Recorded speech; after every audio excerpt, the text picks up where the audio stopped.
दोस्तों, मुंबई की हवा उस सुबह कुछ अलग थी। एयरपोर्ट पर जब ब्रिटिश प्रधानमंत्री का जहाज उतरा तो लगा मानो वक्त खुद पलट कर देखने आया हो। जिस देश ने कभी भारत को गुलाम बनाया था, आज वही अपनी गिरती अर्थव्यवस्था को संभालने भारत की चौखट पर खड़ा था। बाहर ब्रिटिश झंडे लहरा रहे थे, पर अंदर माहौल बिल्कुल अलग था। स्टारमर के चेहरे पर वो चमक नहीं, बल्कि एक राहत भरी मुस्कान थी। ब्रेक्जिट के बाद ब्रिटेन की हालत डगमगा चुकी थी। अर्थव्यवस्था जैसे किनारे पर आ अटकी थी और अब उम्मीद थी कि शायद भारत का हाथ थामकर वो फिर से उठ खड़ा हो सके। साथ आए सैकड़ों कारोबारी, कागजों में सौदे, आंखों में बेचैनी, क्योंकि सब जानते थे आज फैसले लंदन में नहीं, दिल्ली में होने वाले हैं। स्टारमर की मुस्कान में गर्व नहीं, बल्कि एक अजीब सी राहत झलक रही थी, मानो किसी ने डूबते जहाज को आखिरी वक्त पर किनारा दिखा दिया हो। ब्रेक्जिट के बाद ब्रिटेन की अर्थव्यवस्था समुद्र में खोए जहाज की तरह डगमगा रही थी और भारत उसके लिए वो सहारा बन गया था जिसे पकड़कर वो दोबारा संभलना चाहता था। उनके साथ आए सैकड़ों उद्योगपति सिर्फ एक व्यापारिक दौरे का हिस्सा नहीं थे, वे उस उम्मीद के दूत थे जो आज ब्रिटेन को भारत से जोड़ रही थी। विडंबना देखिए, जिस देश ने कभी भारत की जमीन से उसका सोना, मसाले और मेहनत लूटी थी, आज वही देश अपने अस्तित्व को बचाने भारत के दरवाजे पर दस्तक दे रहा था। जब कीर स्टारमर मुंबई के मंच पर खड़े हुए तो उनकी आवाज में जीत की खुशी से ज्यादा एक पुराने हिसाब की गूंज थी। उन्होंने कहा, यह ब्रिटेन का अब तक का सबसे बड़ा ट्रेड मिशन है। पर इन शब्दों के पीछे छिपी थी वो सच्चाई जिसे कोई जोर से नहीं बोल रहा था, कि अब इतिहास पलट चुका है। जिस देश के सामने कभी भारत झुकता था, आज वही ब्रिटेन भारत के साथ हाथ जोड़कर एक नई शुरुआत मांग रहा है। स्टारमर इस समझौते को अपनी सबसे बड़ी उपलब्धि बताकर आए हैं, लेकिन असल में ये जीत उनकी नहीं, भारत की है, क्योंकि इस बार भारत की शर्तों पर डील लिखी गई है। तो आखिरकार पूरी डेवलपमेंट क्या है, चलिए इसे थोड़ा गहराई से समझते हैं, बिल्कुल ही आसान तरीके से। लेकिन उससे पहले अगर आप वीडियो देख ही रहे हो तो बस एक सेकंड निकालकर लाइक बटन दबा दो और चैनल को सब्सक्राइब कर लो। आपके लिए एक सेकंड होगा, लेकिन हमारे लिए बहुत बड़ी मदद है। दरअसल दोस्तों, भारत और ब्रिटेन की नई डील ने खेल ही पलट दिया है। अब भारत के 99% सामान बिना किसी टैक्स या टैरिफ के सीधे ब्रिटेन के बाजारों में पहुंचेंगे। ये कोई छोटा कदम नहीं, बल्कि एक ऐसा आर्थिक तीर है जिसने सीधा लंदन के दिल में निशाना साधा है। इस बार ब्रिटेन ने अपने बाजारों के दरवाजे खोले हैं, लेकिन चाबी भारत के हाथ में है। ब्रिटिश कंपनियां अब भारत में निवेश के लिए लाइन में लगेंगी, मगर खेल के सारे नियम अब दिल्ली तय करेगा, लंदन नहीं। उधर अटलांटिक के पार वॉशिंगटन में बेचैनी की लहर दौड़ गई है। अमेरिकी थिंक टैंक कह रहे हैं, यूके ने इंडिया कार्ड खेलकर हमें पीछे छोड़ दिया।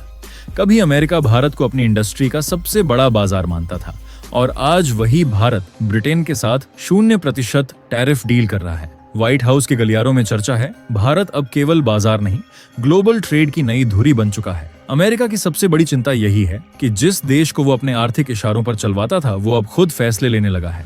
और किसी भी सुपर पावर के लिए ये सबसे बड़ा झटका होता है। दोस्तों, वक्त कितना बदल गया है ना। कभी वो दिन थे जब भारत को ब्रिटेन से इजाजत लेनी पड़ती थी। आज हालात ये हैं कि ब्रिटेन का प्रधानमंत्री खुद भारत आता है और चाहता है कि यहाँ कोई बड़ी डील साइन करके अपने देश में हीरो बन जाए। ब्रिटिश मीडिया इसे हीरोज वेलकम कह रहा है, लेकिन असली हीरो वाली स्क्रिप्ट किसने लिखी? भारत ने। क्योंकि अगर भारत हाँ न कहता तो ये पूरा दौरा बस फोटो खिंचवाने तक ही सीमित रह जाता। ये मुलाकात सिर्फ नी पॉलिटिक्स नहीं है, बल्कि ताकत का पूरा खेल है। मुंबई की उसी जमीन पर उतरते ही ब्रिटेन के प्रधानमंत्री को एहसास हो गया होगा, जहां से कभी ईस्ट इंडिया कंपनी ने भारत पर कदम जमाने शुरू किए थे, आज वही हालत पलट चुके हैं। अब यहाँ के नियम भारत के हैं, मैदान भारत का है और खेल भी भारत का। और ब्रिटिश पीएम अकेले नहीं आए, साथ आए हैं British Airways, London stock exchange, British telecom और दर्जनों कंपनियों के बड़े बड़े सीईओ। क्योंकि सब जानते हैं असली सोना कहाँ है, भारत का एक 140 करोड़ लोगों वाला मिडिल क्लास। आज का भारत अब सिर्फ एक मार्केट नहीं, बल्कि पूरी दुनिया के लिए इन्वेस्टमेंट की राजधानी बनता जा रहा है। दोस्तों, ये सिर्फ ब्रिटेन की कहानी नहीं है। अमेरिका की कंपनियां भी टकटकी लगाए देख रही हैं। सिलिकॉन वैली के बड़े बड़े एनालिस्ट मान चुके हैं, अगर भारत ने ब्रिटेन जैसी डील कर ली है तो अब यूरोप और एशिया के बाकी देश भी इसी लाइन में खड़े होंगे। यानी खेल साफ है, अमेरिका का दबदबा हिलना शुरू हो चुका है। इसीलिए अमेरिकी मीडिया इसे वॉशिंगटन के लिए वेकअप कॉल कह रहा है। अभी भारत और ब्रिटेन का व्यापार करीब $56 अरब का है, लेकिन टारगेट रखा गया है कि 2030 तक इसे बढ़ाकर $112 अरब से ऊपर ले जाया जाए। ब्रिटेन को उम्मीद है कि इस साझेदारी से उसके इंडस्ट्रीज में नई जान फूंकी जाएगी। और भारत की नजर है टेक्नोलॉजी ट्रांसफर और इन्वेस्टमेंट पर। इस बार रिश्ते बराबरी के हैं, ना कोई मालिक ना कोई नौकर, दोनों बराबर के खिलाड़ी। मुंबई की गलियों में ब्रिटिश प्रधानमंत्री का स्वागत भले ही जोश खरोश से हुआ हो, सड़कों पर लगे पोस्टर, चारों तरफ लहराते तिरंगे और पारंपरिक अंदाज का स्वागत देखकर ब्रिटिश मीडिया तो चकित रह गया। उनके न्यूज चैनलों पर रिपोर्टर तक बोल उठे, India is treating Starmer like a global leader. लेकिन दोस्तों, असली सच्चाई कुछ और है। ग्लोबल लीडर भारत है और ब्रिटेन सिर्फ मेहमान। दरअसल ब्रेग्जिट के बाद ब्रिटेन की हालत खस्ता है। यूरोप का बाजार हाथ से निकल गया, महंगाई बढ़ी, नौकरियां घटी और इन्वेस्टर्स ने भी किनारा कर लिया। ऐसे में भारत ही वो देश है जो ब्रिटेन को आर्थिक ऑक्सीजन दे सकता है। यही वजह है कि अमेरिका बुरी तरह परेशान है। वॉशिंगटन की थिंक टैंक बैठकों में तक कहा जा रहा है कि ये डील अमेरिका के असर से बाहर है। सोचो जरा, जो ब्रिटेन कभी अमेरिका का सबसे भरोसेमंद साथी था, आज वही भारत जैसी उभरती एशियाई शक्ति के करीब जा रहा है। अमेरिकी एक्सपर्ट्स तक मानने लगे हैं कि एक न्यू इंडो अटलांटिक एक्सिस बन रहा है जो आने वाले वक्त में पूरी भू राजनीति की तस्वीर बदल सकता है। दोस्तों, सबसे दिलचस्प बात यह है कि भारत ने इस डील को लेकर कभी भी हड़बड़ी नहीं दिखाई। पूरा 4 साल लगे, 14 राउंड की मीटिंग्स हुई। हर क्लॉज को ऐसे चेक किया गया जैसे सर्जरी हो रही हो, क्योंकि नया भारत अब जज्बातों से नहीं, रणनीति से फैसले लेता है। भारत को मालूम था कि उसके 140 करोड़ उपभोक्ताओं वाला बाजार इतना बड़ा है कि आखिरकार हर देश को झुकना ही पड़ेगा। ब्रिटेन भी यही कर रहा है। पहले टाटा, इन्फोसिस और रिलायंस जैसी भारतीय कंपनियों ने ब्रिटेन में पैसा लगाया।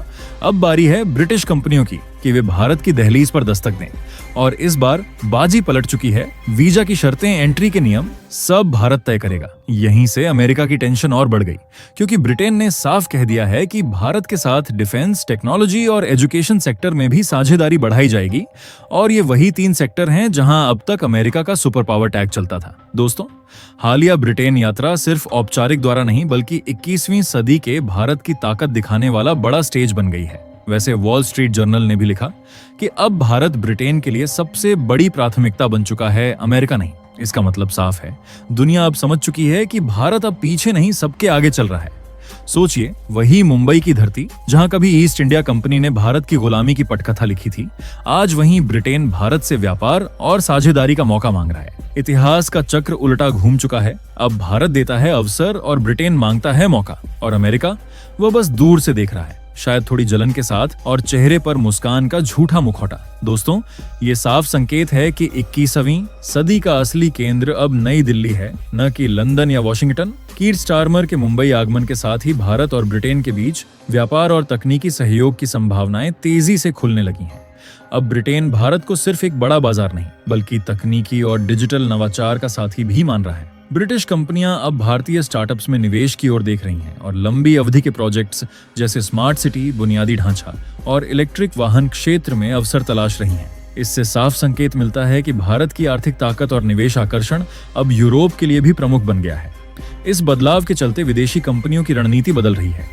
वे अपने निर्माण और सप्लाई चेन को भारत से जोड़कर यहाँ स्थायी निवेश और रोजगार सृजन के अवसर तलाश रही हैं। अब भारत सिर्फ बाजार नहीं, बल्कि वैश्विक निवेश का केंद्र बनता जा रहा है। कीर स्टारमर के मुंबई आगमन के साथ ही भारत और ब्रिटेन के बीच व्यापार और तकनीकी सहयोग की संभावनाएं तेजी से खुलने लगी हैं। अब ब्रिटेन भारत को सिर्फ एक बड़ा बाजार नहीं, बल्कि तकनीकी और डिजिटल नवाचार का साथी भी मान रहा है। ब्रिटिश कंपनियां अब भारतीय स्टार्टअप्स में निवेश की ओर देख रही हैं और लंबी अवधि के प्रोजेक्ट्स जैसे स्मार्ट सिटी, बुनियादी ढांचा और इलेक्ट्रिक वाहन क्षेत्र में अवसर तलाश रही हैं। इससे साफ संकेत मिलता है कि भारत की आर्थिक ताकत और निवेश आकर्षण अब यूरोप के लिए भी प्रमुख बन गया है। इस बदलाव के चलते विदेशी कंपनियों की रणनीति बदल रही है। वे अपने निर्माण और सप्लाई चेन को भारत से जोड़कर यहाँ स्थायी निवेश और रोजगार सृजन के अवसर तलाश रही हैं। अब भारत सिर्फ बाजार नहीं, बल्कि वैश्विक निवेश का केंद्र बनता जा रहा है। अमेरिका के लिए यह स्थिति अब काफी चुनौतीपूर्ण हो गई है। वॉशिंगटन समझ रहा है कि भारत अब अपने फैसलों में स्वतंत्र और आत्मनिर्भर है, किसी दबाव के आगे झुकता नहीं। ब्रिटेन की सक्रिय भूमिका ने अमेरिका की एशियाई रणनीति पर नई चुनौती खड़ी कर दी है। यह समझौता सिर्फ व्यापार तक सीमित नहीं है। भारत के साथ यह फ्री ट्रेड एग्रीमेंट ब्रिटेन को व्यापारिक फायदे के साथ साथ राजनीतिक लाभ भी देगा। ब्रिटेन अब भारत को केवल एक बाजार के रूप में नहीं देख रहा, बल्कि रणनीतिक और तकनीकी साझेदार मान रहा है। इस कदम से ब्रिटेन अमेरिका और चीन के बीच संतुलन बनाने में भी सक्षम होगा और भारत की बढ़ती ताकत को नजरअंदाज नहीं किया जा सकता। ब्रिटिश कंपनियां अब भारत के डिजिटल पेमेंट, आर्टिफिशियल इंटेलिजेंस और क्लाउड टेक्नोलॉजी में साझेदारी बढ़ाने को तैयार हैं। इस साझेदारी से सिर्फ बड़े शहरों में ही नहीं बल्कि छोटे उद्योग और स्टार्टअप्स में भी नई नौकरियां और नवाचार के अवसर पैदा होंगे। वैश्विक निवेश की नई लहर भारत के युवा उद्यमियों तक पहुंच सकती है और देश की स्टार्टअप इकोसिस्टम को और मजबूत बना सकती है। ब्रिटेन की यह पहल कृषि और खाद्य निर्यात में भी दिख रही है।